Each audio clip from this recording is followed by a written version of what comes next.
Magandang araw po, welcome po sa aking channel, Nov9 TV. Nandito po tayo ngayon sa Batangas City kung saan meron po tayong bagong video presentation.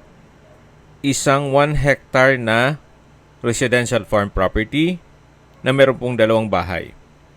Ito po yung isang bahay at yung isa to follow po ang video.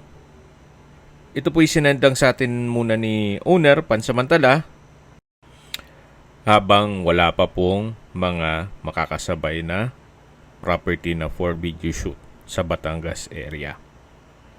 Pero ganun pa man, kung sakali po hanap nyo isang sobrang tahimik na lugar at nasa mataas na lugar kung saan sariwa ang hangin at malamig po ang klima, ito na po yung hinahanap nyo. Medyo po malayo po ito sa syudad. Kaya please manage your expectation once na mag-set tayo ng tripping. Kung familiar po kayo sa Lubo, Batangas, halos boundary na po ito.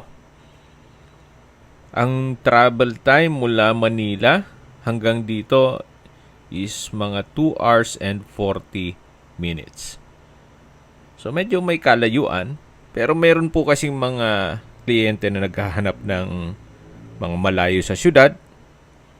Gaya nito, nasa mataas na lugar at sobrang tahimik. Pero ganun pa man, may access na rin po dito ng tubig at kuryente. Tungkol naman sa internet, siguro sa area meron na rin po, magpapakonek lang kayo. Then marami din po mga fruit-bearing trees sa paligid nito gaya ng nyog, saging, mangga, langka, santol, at marami pa pong iba.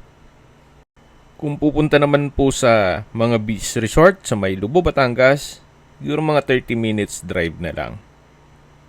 Tungkol po pala sa dokumento nito, ito po ay tax declaration, pero nakapangalan na kay owner.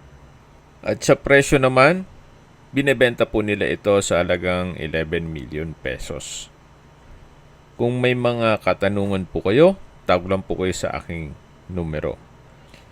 Okay, summarize ko lang po. Ito pong property ay nasa dulo na po ng Batangas.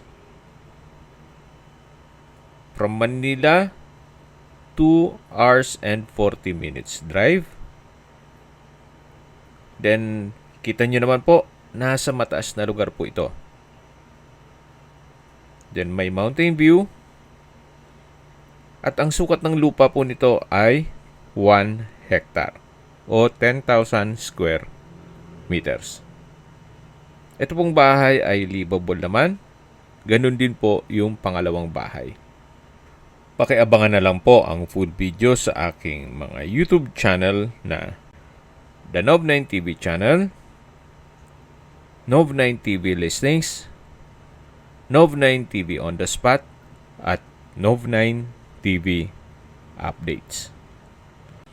Sa mga naghahanap po ng ganitong property na talagang medyo dulo na po at may privacy po kayo, ito na po yung hinahanap nyo. Maraming salamat po.